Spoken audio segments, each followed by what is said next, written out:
At 1:13 p.m. on Thanksgiving, Vanessa slides her phone across the counter to show me a picture of her toddler in a turkey hat.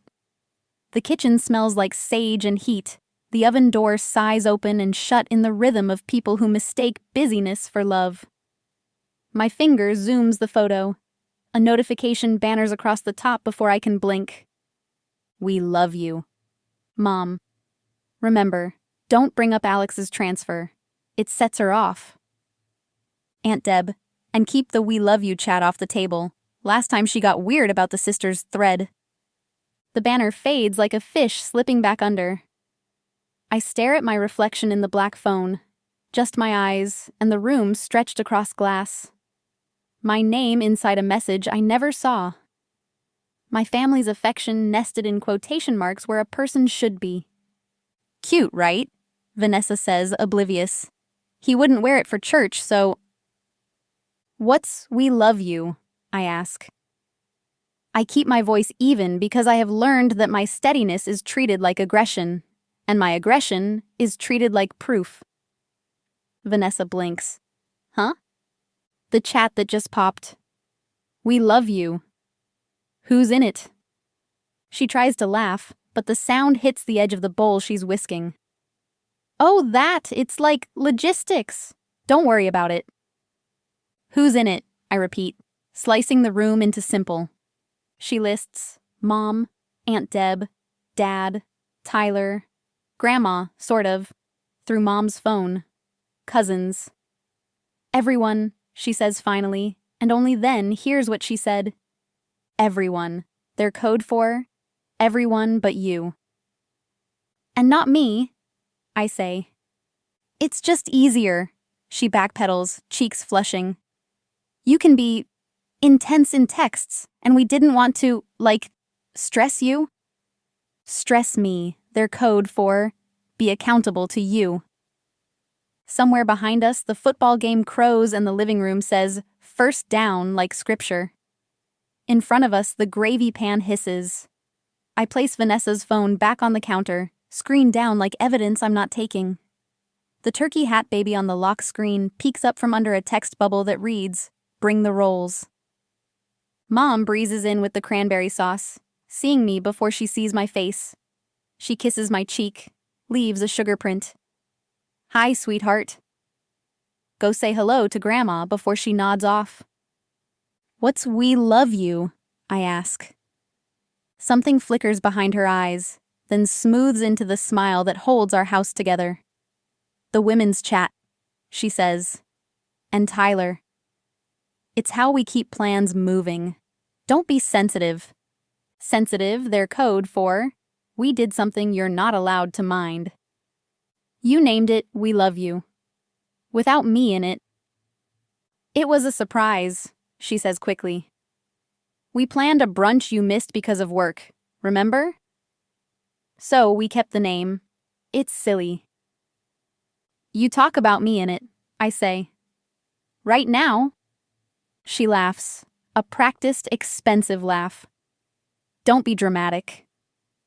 We just don't bring up your job because you get so... technical. Technical, their code for, your life is too real to control with vibes. Dad appears, carving knife in hand, smelling like heat and authority. What's the problem? Nothing, Mom says too fast. Alex is confused about a silly little chat. Then don't be in it, he says to me, already carving. It's just logistics. You complicate things. Complicate. Their code for request clarity. I rinse my hands under cold water. The shock steadies the room. I dry them on a towel that says grateful in applique letters that peel up at the ends. I go to the bathroom and close the door. The lock clicks with the quiet of a secret. My reflection looks like someone I would sit next to on a plane and trust for the split second the turbulence lifts and your chest lightens. My phone, face down in my back pocket, vibrates. Ray. How's the parade of casseroles? Me. There's a group chat named We Love You that I'm not in. Ray, in dotted bubble time then. An invitation is a question. A group chat is a room. They put your name on the door and kept the key. Me. I can't tell if I want to puke or alphabetize the pantry. Ray. Do neither in their house. Come to mine for pie at 7. I'll keep a chair warm. I turn the water on. I wait for tears that don't come. The ache is lower, the kind that doesn't dramatize, just fills. Back in the kitchen, Tyler bumps my shoulder with his, an apology in sibling dialect. It's not a big deal, he says with the carelessness of the adored. We mostly send memes. His phone buzzes in his pocket like a small bug. He doesn't look. Everyone except me takes their seats. I take mine. The table looks like a magazine knows what food costs. Mom sets the turkey down. Dad performs the first slice. We bow our heads. Grandma says grace, the short one that knows the oven's schedule. I stare at my hands. Fork on left, knife on right. A ring I bought myself in June when the Richardson Crossway project passed review on the first submission. 0.72 kilopascals more resilient than code requires. I traveled for that meeting. No one asked how it went. Cranberry sauce passes. The group chat hums under the table like a current. People laugh at jokes I can't see arriving. Mom says, "Don't bring up the thing." And Aunt Deb nods. Tyler says, "We can talk about that later." And my name takes a seat next to me without telling me if it's staying for dessert. I put food in my mouth. I taste salt and the metal tip of restraint. At 2:17 p.m., Vanessa's phone lights up again across the table. A text from We Love You. No Alex today, okay? Just enjoy. The message is uncapitalized, rushed, careless. Something in my chest tightens, not rage, not grief, an engineer's certainty that a load path is wrong. Bathroom. I say to no one. I stand. I walk. I don't run. In the hallway, the family portrait wall watches me go, glass catching the light. I pause at the closet, pull my coat from the hanger, and slide my arms in with the precision of a person measuring the distance between what is and what she will accept. In the driveway, cold air clears the ache to edges I can use. I text Mom, I'm leaving. I don't participate in rooms about me that don't include me. Mom, you're overreacting. Me, I'm reacting. Dad, don't be selfish. Me, I'll be available next week to talk in a neutral place. No ambushes. I get in my car. The windshield shows a sky that doesn't care about family narratives. At 2:34 p.m., I navigate to Ray's, where chairs don't have conditions. The road hums. The phone buzzes. The banner that defined my appetite fades behind a dashboard clock that says I exist in a time that is mine.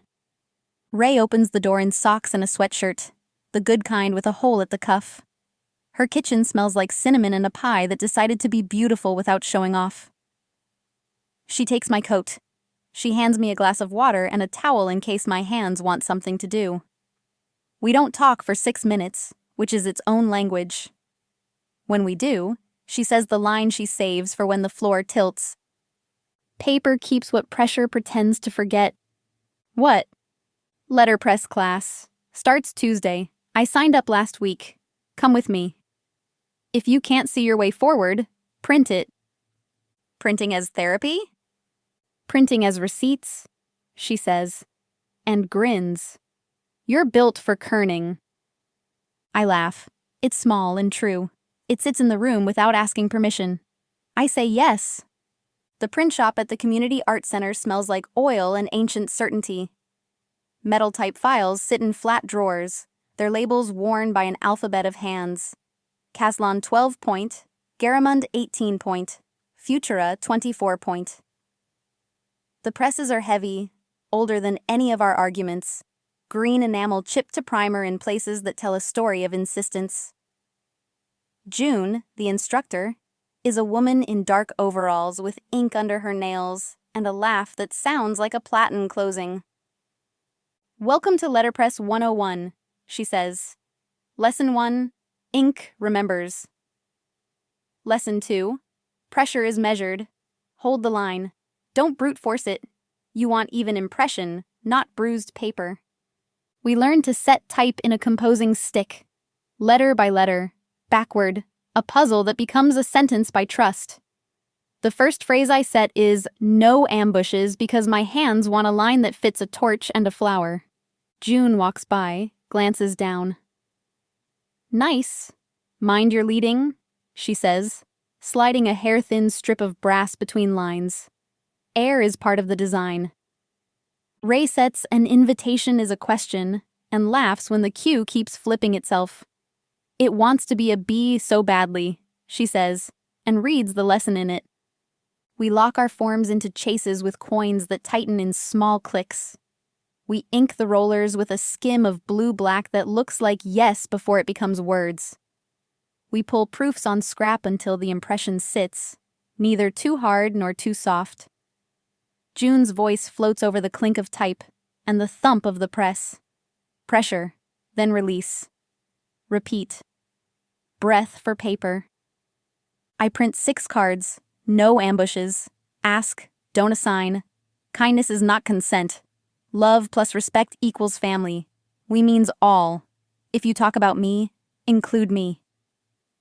The words sit proud on the page, blind to boss catching the light. I lay them on the drying rack like truth's cooling. After class, Ray and I get pho at a place that learned to put heat in a bowl and let steam say what words can't. The broth smells like ginger and correctness. My phone buzzes. Mom, I've been sick all day from stress. Why would you choose today of all days to dramatize? Dad, we handled today. You made your grandmother worry. Aunt Deb, we love you as a sweet chat. You ruined the vibe. I take a picture of my cards on the drying rack and text it to Ray. Terms. She replies with a row of fire emojis and a thumbs-up translation. Keep going. The next morning at 7:02, I sit in Dr. Nayar's office with a cup of office coffee that tastes like someone else's morning. She looks at me over the rim of her mug. Tell me the short version. Family group chat named We Love You that I'm not in, I say. I found out at Thanksgiving. My name is inside a room I can't enter. How did your body know? She asks. The notification hit like a soft kick, I say. Low, not shock, recognition. A system I suspected finally showed me its architecture. And what did you do? I left, I say. I told them I would talk later. I said no to the hallways. She nods. Boundaries shift stress. They don't remove it. Ray said letterpress, I add half shy. Her face warms. Ink doesn't lie, she says. You can't ghost a sheet of paper. What are you printing? Terms, I say. Sentences my mouth forgets in rooms where math loses to tone. We write them down like we're registering a business. No ambushes, neutral ground, no rooms about me without me. Ask for help, don't assign. We equals all, not some who speak for all. She invites me to add one more. Something about repair. I write, own impact, not just intent. I press the ballpoint hard enough to leave dents 4 sheets down. At work, the library edition grows honest in the model. Timber joints settle where they belong. We choose connectors that won't split the beams when the building breathes. I think about stress paths again, where the load travels, how to give it somewhere to go that isn't a single person's back. Family chat pings not mine, but audible in how people look at their laps. Tyler texts me directly for once. You okay? Me. I'm here. Tyler. It's not like we talk trash. It's mostly memes and cat videos. Me. Then add me. Or stop calling it we. Tyler. I'll ask. Me. Ask, don't assign. See? You're learning. Tyler. LOL, shut up then love you. In letterpress class week 2, June shows us make ready. Tissue-thin adjustments taped under the tympan to even the impression across a form with fussy letters. You do just enough, she says. If you try to fix everything at once, you tear the sheet.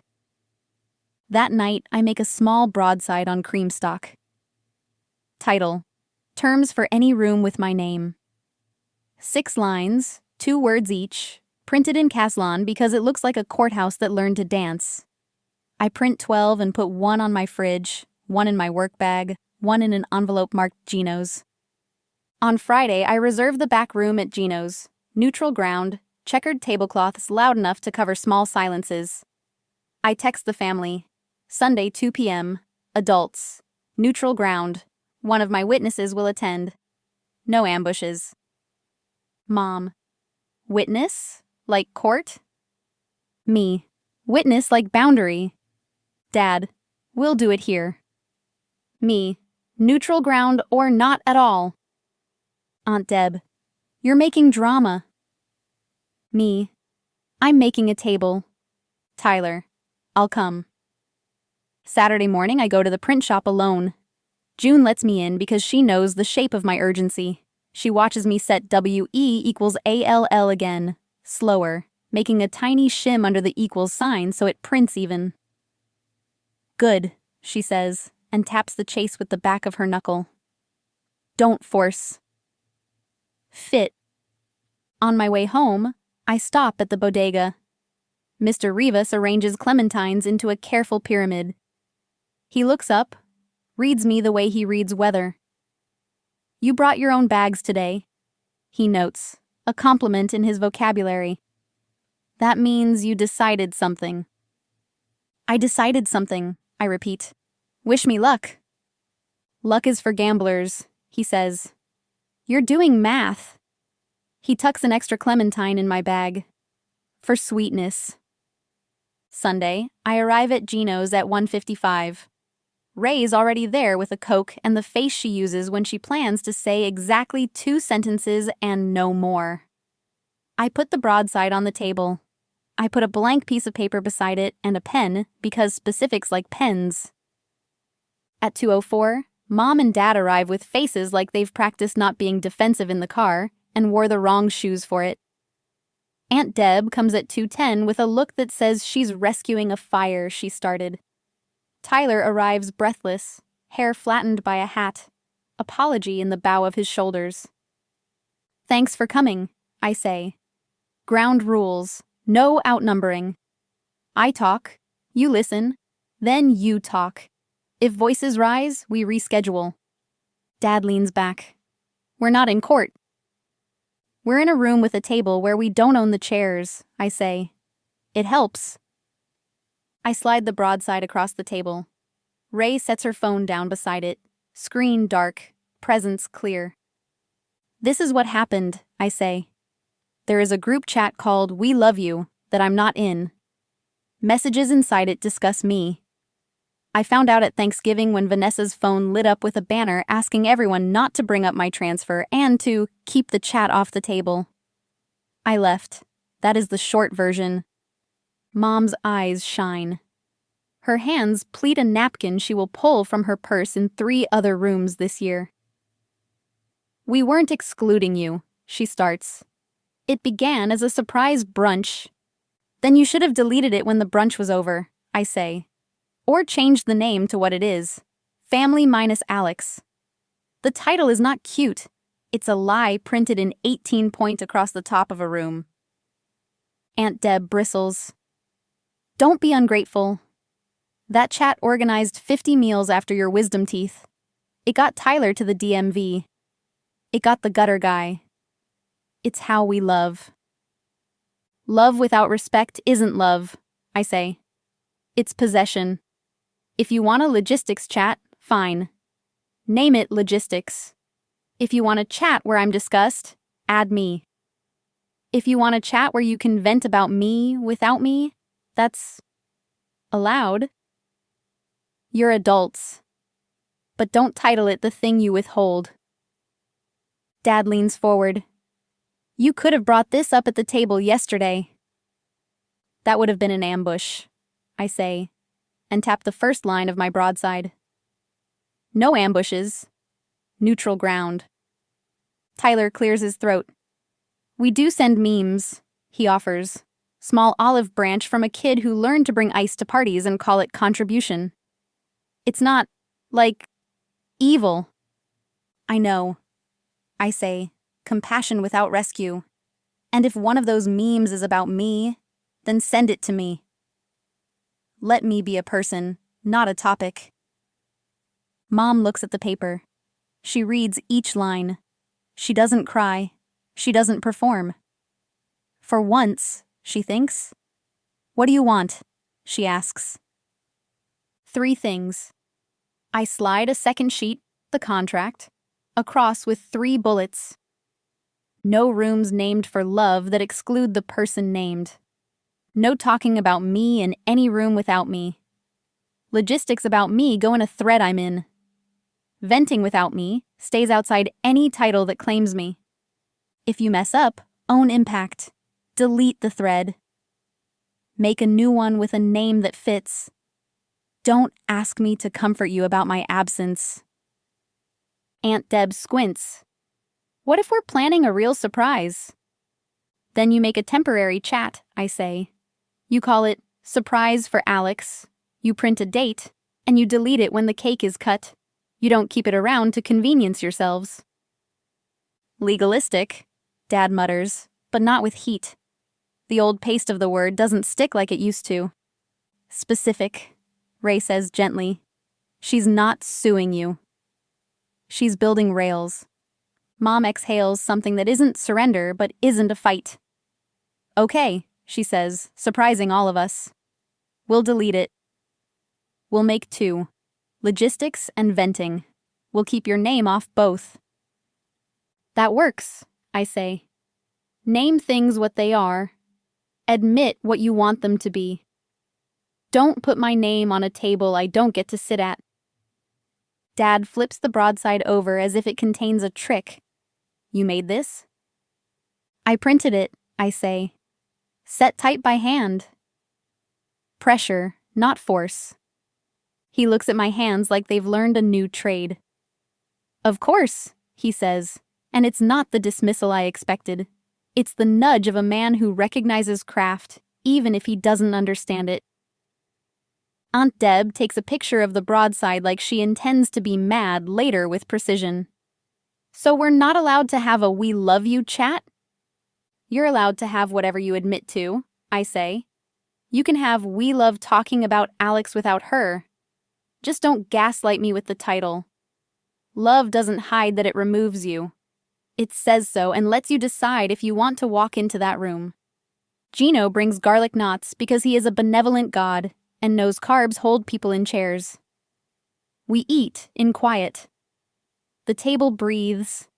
It feels like someone opened a window. After Tyler walks with me to the parking lot, he kicks at a pebble. I'll add you to whatever we make, he says. And if they make a venting chat, I won't be in it. You can be in it, I say, smiling. People need places to say things they can't polish first. Just don't call it love. Save that word for rooms that can hold it. He nods. Okay? He hugs me, awkward, brief, real. Sorry I sent the meme about engineers never smiling. I smiled at it, I say. It was accurate. I drive home with the broadside in the passenger seat, the ink set, the pressure recorded. At a red light, I snap a picture and send it to Dr. Nayar. She replies with a single blue marble emoji. It lands like a medal made of glass. April brings Grandma's 89th. The party is at the rec center because Aunt Deb discovered that renting a room is cheaper than installing 2 dishwashers, and a rec center has rules built in. I bring a cake I baked in a pan. Ray swears is lucky. A simple yellow cake with chocolate frosting and a border of chopped peanuts because Grandma likes salt on her sweet. On the door is a sign printed in Comic Sans by an employee who has not yet learned to fear designers. Martine family, 2 to 5 p.m., please clean up after yourselves. Terms drawn in crayons. Inside is a table with a paper tablecloth and a tub of ice that isn't just Uncle Pete's job anymore.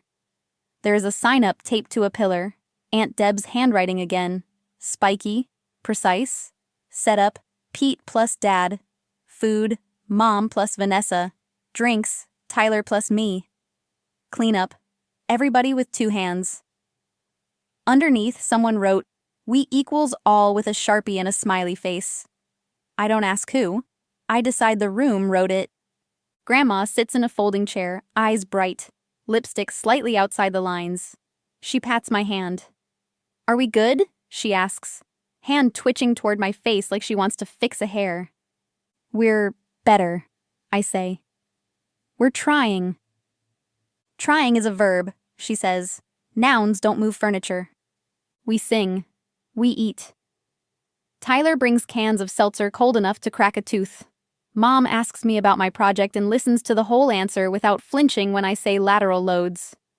Dad helps a nephew tie his shoe in a way that looks like a man remembering a time when hands solved problems instead of raised voices. At 3:12, Aunt Deb clinks a glass with a fork. "Okay, quickly," she says. "We made 2 chats." She looks at me like she's offering a treaty. Logistics, everyone. Venting, honest title. If anyone screenshots venting, I will end you. She winks. People laugh. And we deleted the other one. She winces, then admits. It felt weird for a day. Then it felt better. Like taking off heels, I say. Exactly, she says. I kept wanting to put them back on so I'd look like the person who can do everything in heels. But the floor was sticky, and I'm too old. Later, in the hallway, Mom catches my sleeve. "We want to do therapy," she says. "1 session, with the lady you like, to check our math." "Dr. Nayar," I say, and give her the card. The blue one with a marble printed on it because, yes, I printed some small things to remind people of what they touched. "I'll go with you." 2 chairs. No ambushes. In the session, Mom says, I didn't know the name would hurt you. And I believe her in the same way I believe strong wind doesn't know it knocks down a cheap fence. Dad says, we thought it would be easier. And I say, for who? And he says, for us. And we stand there a second. The honesty shocking and useful. Dr. Nayar asks everyone to list 2 words for how it felt when the chat existed, and 2 words for the first week after it was gone. Mom says powerful and efficient, then exposed and lighter. Dad says quiet and nice, then messy and fair. I say absent and expected, then nauseous and steady. We don't fix each other's words, which is the fix. After, in the parking lot, Dad runs his hand over the roof of my car like he used to when I got my license. You were always the sturdy one, he says. We leaned. We should have asked. He looks like a man who would like to say sorry and doesn't know where to put the word. Put it in the title, I say. Name things right next time. That's the apology. In May, I teach a Saturday workshop with Ray at the community center. Group chats without casual cruelty. 10 people come. We make a list on the whiteboard. Name it right. No, we, unless it's everyone. No rooms about someone without them. Delete surprise threads. Apologize with action, not vibes. Put money in a pot. Someone needed to say it. I print the list as a 1-page handout in Caslon and hand it out with cookies. People hold the page like a hall pass they can show someone who tells them they're overreacting. June lets me use the press on Thursdays for ink therapy. Her term, not mine. I set WEMEANSALL again and again until the form sets itself in my hands. I print a small run of cards and give one to Grandma. She puts it on her refrigerator with a magnet shaped like a cow. So many rooms in this life, she says, tapping the card. I like this door. An email arrives in June. Promotion confirmed. I tape it inside my closet next to the first promotion letter, the paper wall of the person I had to remind myself I am. I take a picture and text it to the new chat, logistics. And 10 blue bubbles in a row say congratulations with no one telling me to keep it off the table. Tyler texts me a meme, an engineer smiling at a beam that passed inspection. Caption, me when the lateral loads load laterally. It's dumb. I laugh. I send a photo of my cake pan with the cake cooling exactly level. He says, "We love you not like a title, but like a sentence with a subject." In August, Elliot, the neighbor with the rooftop honey, asks if I want to see the print shop where he volunteers on Saturdays binding books. He stands in my doorway like a person who knows how to knock. We stitch signatures together with linen thread that smells faintly of rain. "You're good at tight corners," he says, watching me pull the needle through with a rhythm that would make June approve. I tell him about type. He tells me about glue. We exchange small proofs of competence without pretending they're love. I send Elliot a picture of my broadside. He says, "I like your leading," and I want to kiss him more than I want to explain the joke. On a Sunday in September, Mom texts, "Can we add you to a thread? It's about your birthday. You won't read it. We'll delete it after." Okay?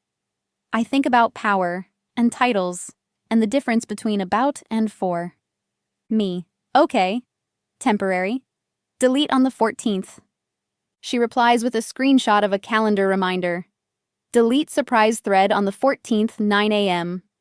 The reminder title makes me grin. We're nerds building a bridge one checkbox at a time. They surprise me with dinner at a small restaurant that makes soup like confession and bread like forgiveness. Aunt Deb brings a card that says "We love you" in her handwriting, and inside she wrote, and we mean it. She rolls her eyes at herself while I read it. "I'm learning to label my jars," she says. "Turns out the sugar and the salt are next to each other." I write out a receipt for the evening, not money, math, no ambushes, checkmark, asked permission, checkmark, deleted thread, checkmark, we equals all, checkmark. I tuck it into my welded box with other paper that kept my spine upright on nights when words blew sideways. 1 year later, on Thanksgiving morning, my apartment smells like coffee and the metal warm scent of a platen press prepped for work. The press is a tabletop loaner June let me take for the week because the community center is closed and my hands don't like idle holidays. A small tray of type sits beside it, Caslon 18-point. Letters sorted by habit into the wrong compartments I correct before anyone else can. The chase is locked with a form that reads, "We means all" on the first line, and, on the second, "If you talk about me, include me." The ink skim is thin as a promise I intend to keep. Ray arrives at 9:06 with a bag of oranges and a face like she slept on a couch that hugged her back.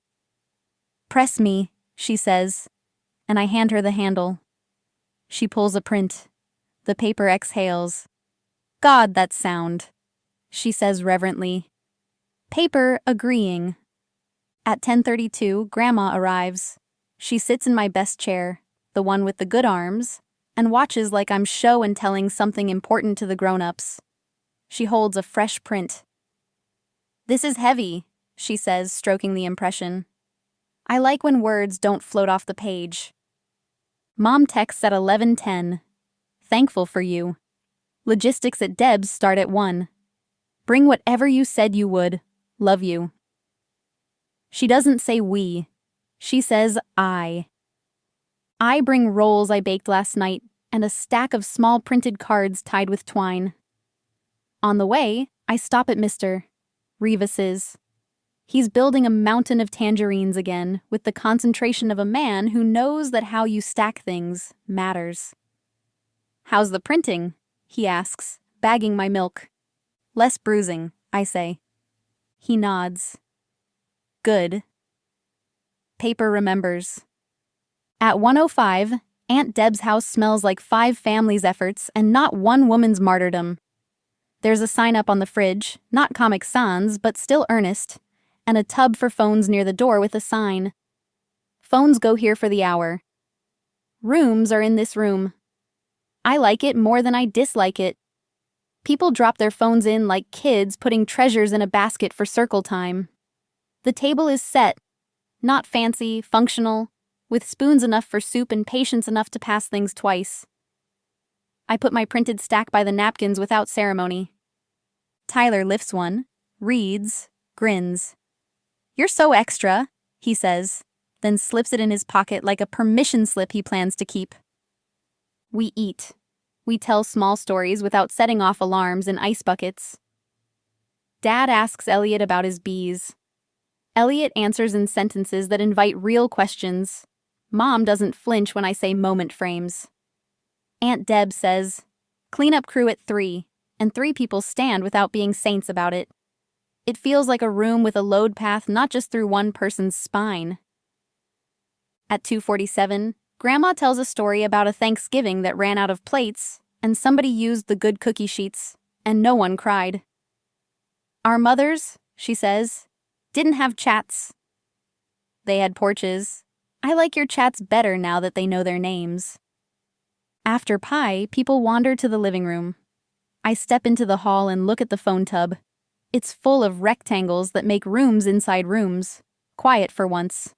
The printed cards I brought are scattered on the table like coasters. Aunt Deb leans in the doorframe next to me. "I kept wanting to make a 'we love you' chat again," she says, confession wrapped in wit. "It's so damn convenient." But then I had to admit why I wanted it, so I could coordinate people without negotiating. Turns out I love negotiating less, but I love you more. "Name it right," I say. "Name it right," she repeats. "God, I wish that wasn't your lesson." "It's mine because I needed it," I say. "You needed yours." We're trading. We stand in the soft noise of people who don't have to perform to win their chair. It feels like a room pressed under the right amount of pressure. The paper holds. The fibers don't tear. Later, at home, I put one of the small cards on my entry table beside the welded box and the blue marble. I open the box and flip through what I've kept. The printed calendar screenshot with my address under a lie. The first broadside. The workshop handout. A note from Mom that says deleted next to a screenshot of her calendar. A photo of the phone tub with the sign. A receipt from Gino's dated the day I said terms and meant them. Elliot leans in my doorway. "Do you want honey on your bread?" he asks. "Or butter?" He holds both like a person who learned preference is not a test. "Both," I say. In that order. We sit at my small table. We eat a slice with honey, then with butter. It tastes like trees and cows and rooms that learn to sit upright. Ray texts a photo of her own kitchen, her own press, a print that says "ask" greater than a sign, with a smear in the corner. "Oops," she writes. "Paper remembers," I reply. I wash the press rollers in the sink. The water runs blue for a minute, then clear. I dry the type and put each letter back in the right compartment. Tiny metal rectangles with edges that cut if you don't respect them. A with A, E with E, the Q where it belongs, stubborn as ever. I like the order. It doesn't erase chaos. It gives it a tray. Before bed, I write 3 lines on my whiteboard because I still speak better to walls first. An invitation is a question. We means all. Ink remembers. I sleep with the window cracked. The city breathes. Somewhere, a church lets out late and people sing without microphones. Somewhere else, a door closes in a hallway without anyone rehearsing the argument they didn't have. In here, on my entry table, a card sits under a paperweight I made from a blue marble I cast in resin during a class I took because Ray said try everything once. The card says, "We means all," and the impression is true on both sides because that's what pressure does when you measure it and stop pretending you can love someone with a room they can't enter. Worth isn't earned by compliance. It's printed by terms and kept by rooms that call themselves what they are.